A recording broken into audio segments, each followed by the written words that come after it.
চলুন আজ বেরিয়ে আসি সান্দাকফু। এটি পশ্চিমবঙ্গের সর্বোচ্চ শৃঙ্গ। দার্জিলিং জেলায় সিঙ্গালীলা পর্বতে এটি অবস্থিত।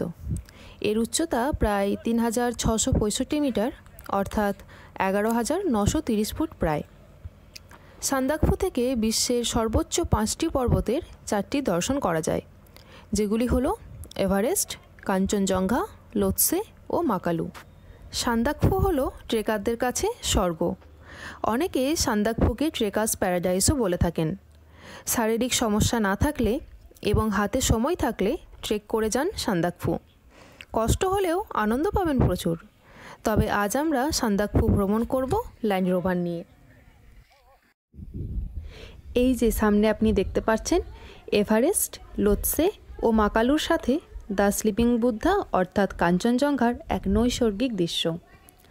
এখান থেকে কাঞ্চনজঙ্ঘা আপনি খুবই স্পষ্ট ও সুন্দরভাবে দেখতে পাবেন, যেটি সচরাচর সব জায়গা থেকে দেখা যায় না। তাই এত কাছ থেকে স্পষ্টভাবে দ্য স্লিপিং বুদ্ধার ভিউ দেখতে চাইলে এখানে অবশ্যই আসতে পারেন। এবার আসি কিভাবে সান্দাকফু পৌঁছাবো। ভারতবর্ষের বা পশ্চিমবঙ্গের যে কোনো প্রান্ত থেকে ট্রেন পথে নিউ জলপাইগুড়ি জংশন অথবা সড়ক পথে এলে শিলিগুড়ি আসুন। আর যদি আকাশ পথে আসেন তাহলে আপনাকে পৌঁছাতে হবে বাগডোগরা এয়ারপোর্ট। এরপর সেখান থেকে আপনাকে পৌঁছাতে হবে মানেভঞ্জন। বলে রাখি, নিউ জলপাইগুড়ি, শিলিগুড়ি বা বাগডোগরা এয়ারপোর্ট থেকে আপনি অনায়াসে মানেভঞ্জন আসার গাড়ি পেয়ে যাবেন। শিলিগুড়ি বা এনজেপি থেকে দুদিক দিয়ে মানেভঞ্জন যাওয়া যায়। প্রথমত হলো কার্শিয়াং, ঘুম, লেপচা জগৎ হয়ে, আর দ্বিতীয়ত হলো মিরিক, সুখিয়া পোখরি হয়ে।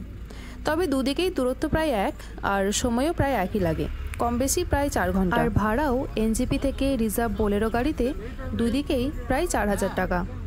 তবে পাহাড়ি রাস্তায় গাড়িতে চাপলে যাদের বমি হওয়ার সম্ভাবনা থাকে তাদের মিরিক হয়ে মানেভঞ্জন যেতে পারেন, কারণ এই রুটে তুলনামূলকভাবে টার্নিং কিছুটা কম থাকে। তাহলে সান্দাকফু যাওয়ার জন্য প্রথমেই মানেভঞ্জন তো পৌঁছাচ্ছেন। এরপর বলি মানেভঞ্জন থেকে সান্দাকফু কিভাবে পৌঁছাবেন। প্রথমেই যেটা বলবো যে মানেভঞ্জনে সকাল 8টা থেকে দুপুর 2টোর মধ্যে আপনাকে গাড়ি বুক করে নিয়ে সান্দাকফু উদ্দেশ্যে রওনা দিতে হবে। ওয়েদার খারাপ থাকলে 2টোর পর আর গাড়ি ওপরে উঠতে দেয় না, তাই আপনারা চেষ্টা করবেন যত তাড়াতাড়ি সম্ভব মানেভঞ্জন থেকে গাড়ি বুকিং করে নিয়ে রওনা দেওয়ার। আমরা এনজিপি থেকে মানেভঞ্জন পৌঁছে এখানে হোটেলে নাইট স্টে করেছিলাম। মানেভঞ্জনে নাইট স্টে করতে পারেন। এখানে ছোট বড় থাকার হোটেল ও রেস্টুরেন্ট পেয়ে যাবেন। এখানে থাকার সুবিধা হলো পরদিন সকাল সকাল সান্দাকফুর উদ্দেশ্যে বের হয়ে পড়তে পারবেন। এছাড়া কেউ চাইলে মানেভঞ্জনের কাছাকাছি বিভিন্ন স্থানে থাকতে পারেন, যেমন ধোত্রে, সুখিয়া পোখরি বা লেপচা জগৎ। আমরা ছিলাম মানেভঞ্জনের প্রধান হোটেলে। এরপর যাত্রা শুরু সান্দাকফুর রাস্তায়। শুধু বোলেরো, ল্যান্ড রোভার আর আর্মি গাড়ি ছাড়া আর কিছু নেই।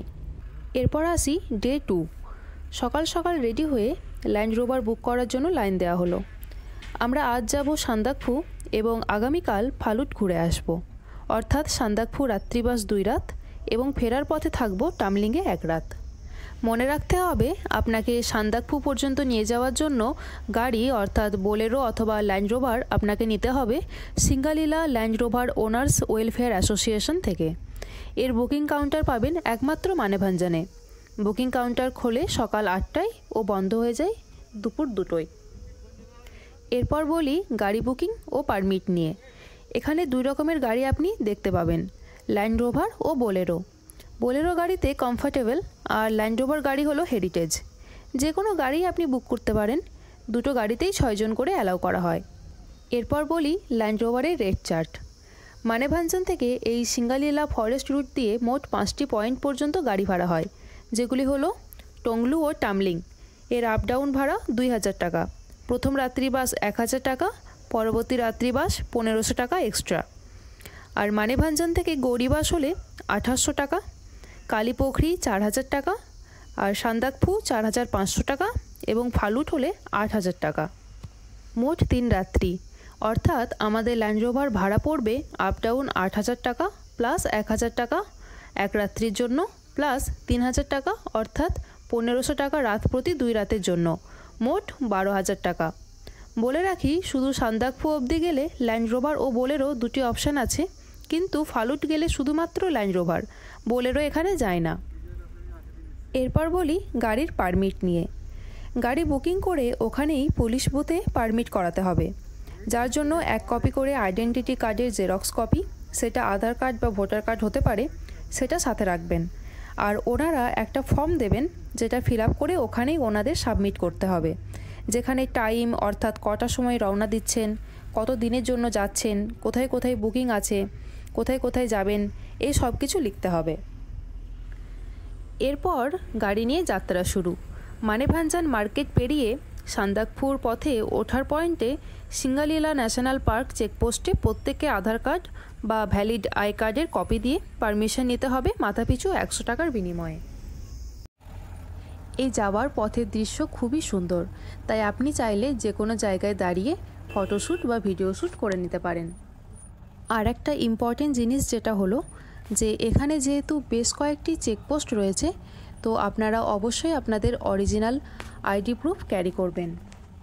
অরিজিনাল আইডি প্রুফ না থাকলে অনেক জায়গাতেই প্রবলেম করতে পারে।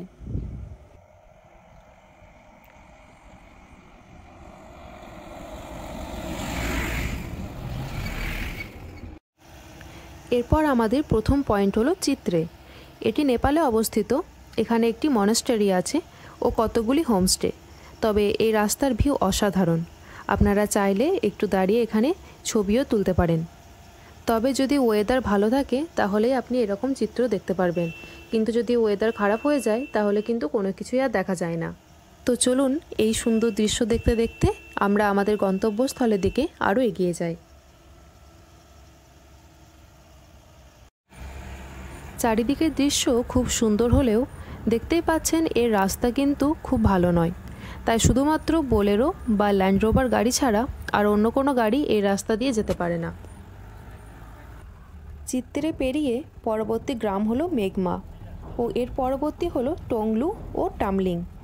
এই 3টি গ্রাম কাছাকাছি অবস্থিত। প্রতিটি স্থানে 4-5টা করে হোমস্টে আছে এবং সঙ্গে টিফিন কর্নার বা রেস্টুরেন্ট পেয়ে যাবেন। আকাশ পরিষ্কার থাকলে সারাক্ষণ এইসব এলাকা থেকে ডান হাতে কাঞ্চনজঙ্ঘা দেখতে পাবেন। এর পরবর্তী গ্রাম হলো গৌরীবাস ও কালীপোখরি। এখানে আর্মি ক্যাম্প আছে এবং কিছু ছোট ছোট দোকানপাট, এবং এরপরই সান্দাকফু। মোট 32 কিলোমিটার জার্নি আর সময় লাগে প্রায় 4 থেকে 5 ঘন্টা। মেঘমাতে আরেকটি আর্মি চেক পয়েন্ট পাবেন, যেখানে অরিজিনাল আধার কার্ড বা কোনো অরিজিনাল আইডি প্রুফ শো করতে হবে। আর এই রাস্তায় আপনি অনেক ফরেন ট্যুরিস্টও দেখতে পাবেন, যারা এখানে ট্রেক করতে আসেন।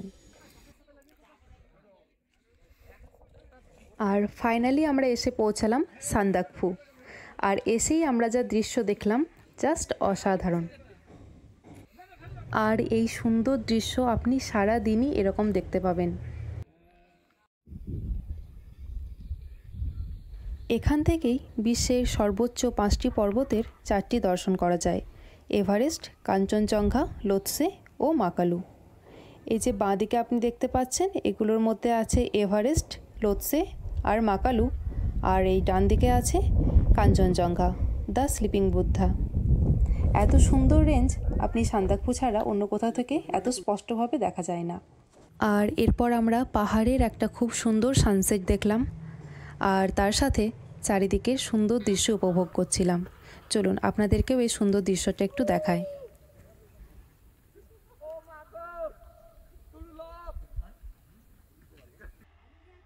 সান্দাকফুর ওপর থেকে চারিদিকটা দেখতে জাস্ট এতটাই সুন্দর লাগে।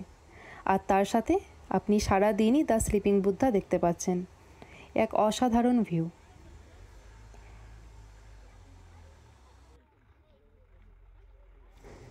তারপর আমরা হোটেলে ফিরে এলাম এবং হোটেলে ফিরে এসে খাওয়া দাওয়া সেরে রেস্ট নিয়ে নেক্সট ডে আমরা আবার বের হয়ে পড়ব। নেক্সট ডে আমরা সকাল সকাল বের হয়ে পড়লাম চারিদিকটা ঘুরে দেখার জন্য। আর এই হচ্ছে আমাদের নেক্সট ডে সকালের ভিউ। আপনারা যদি এই ভিউ এনজয় করতে চান বা দ্য স্লিপিং বুদ্ধাকে এত কাছ থেকে সারা দিন সুন্দরভাবে দেখতে চান, তাহলে সান্দাকফু আসতেই পারেন। চলুন টাটা, দেখা হচ্ছে নেক্সট কোনো ভিডিওতে। যদি আমার ভিডিওটা ভালো লেগে থাকে চ্যানেলটা সাবস্ক্রাইব করে দেবেন আর ভিডিওটা লাইক করে দেবেন।